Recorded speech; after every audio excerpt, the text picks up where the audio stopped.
room in the green zone. This is visceral, unequivocal death written in raw detail. 109,000 lives lost over the course of these reports. We're all doing what we can in something so huge that people can and hopefully will study this data for years. This is worth telling, this is worth getting out there.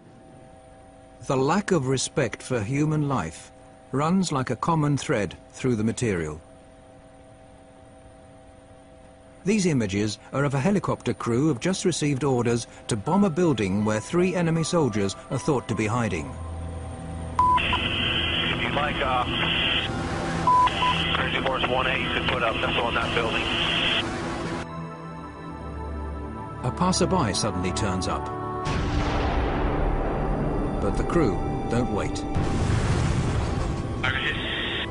You lost a missile. The crew could have waited until the man had passed. This is perhaps a measure of how human life was valued in Baghdad. Private cars being pursued by an attack helicopter.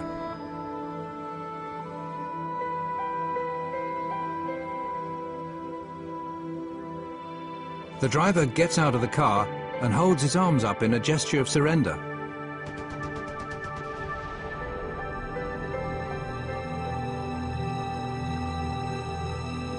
The more horrific the discovery the investigators in London make, the more they get the feeling of being threatened. It gradually becomes obvious that someone's watching their office. I do know that I'm being listened into and monitored by forces. I don't know. I've received strange text messages from anonymous sources.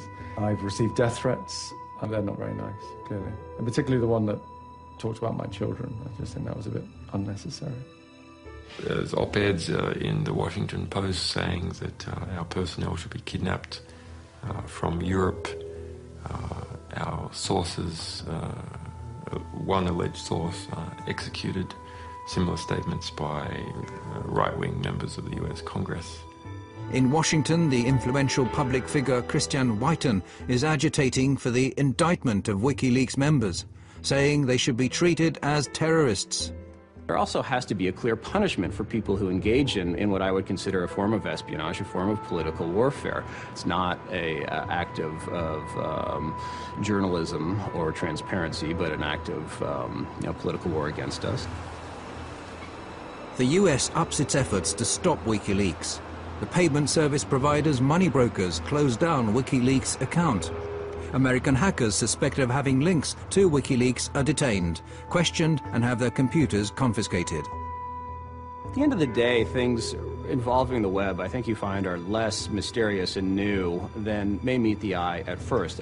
If you just go beyond, I'd say, the surface, you'll find telecommunications companies that are hosting the servers or hosting the companies that in turn host this information and have made this possible.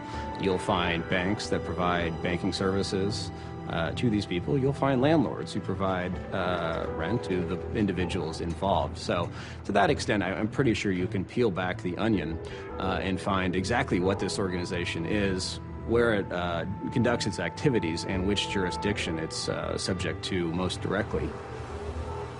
However, the stronger the attacks, the greater the support WikiLeaks receive.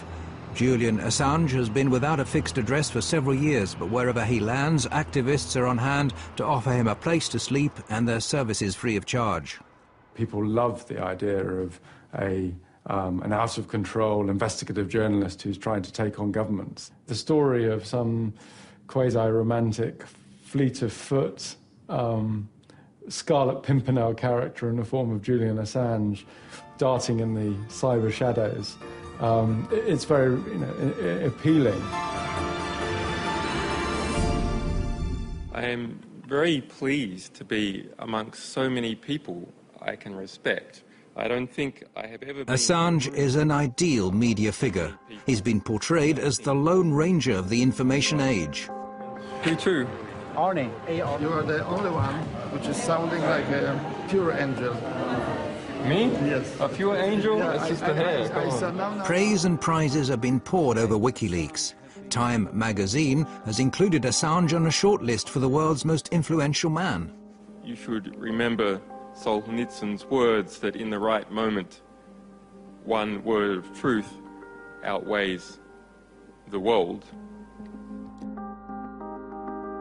But all is not quiet on the WikiLeaks front. Assange is aware that the Iraqi material that's shortly to be released will generate even more anger. In August, he travels to Sweden. He applies for a residence permit to obtain the protection of the world's most extensive freedom of the press law.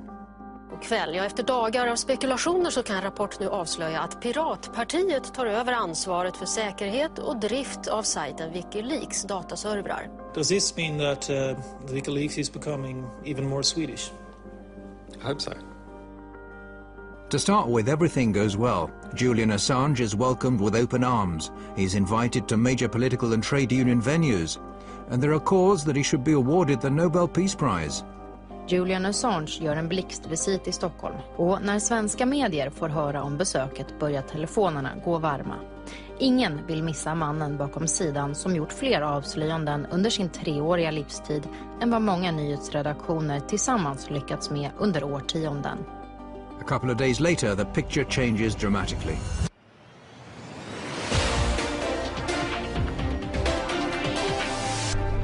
Åklagare har nu beslutat att inleda en förundersökning mot WikiLeaks-grundaren Julian Assange. WikiLeaks grundare Julian Assange förhördes igår kväll. Swedish authorities have issued an arrest warrant for WikiLeaks founder Julian Assange. He's accused of rape and molestation. On the 20th of August, Assange is accused of rape. The alleged crime is immediately leaked to the world press. Behind the accusation are 2 women who had casual relationships with Assange. The women don't make any public statements, but the important evening paper Aftonbladet publishes an anonymous interview with one of them, which states that what started as voluntary sex subsequently became what she described as abusive. But she's not afraid of him, and he's not violent. All right, Julian Assange, the WikiLeaks founder and the target of the rape allegations, joins me now on the line. Thank you so much for speaking to us, Mr. Assange. What do you think about this? Clearly it is a smear campaign of some kind. Well, I came to Sweden as a refugee publisher involved with a extraordinary publishing fight with the Pentagon, where our people were being detained with an attempt to prosecute me for espionage. So I'm unhappy and disappointed with how the Swedish justice system has been abused. Assange says he never forced anyone to have sex and that the judicial system has been misused. He implies that he's a victim of personal revenge and US pressure. That troubled a lot of us that had worked with the organization, the way this case was mixed with WikiLeaks. The way, of course, there must have been a party at the American embassy in Sweden when they read these news. It's like, yes, we don't have to do anything except just to pass this on. But whatever the truth is, a shadow has now been cast not only on his but also WikiLeaks' name. The rape allegations lead to a storm of protests from WikiLeaks.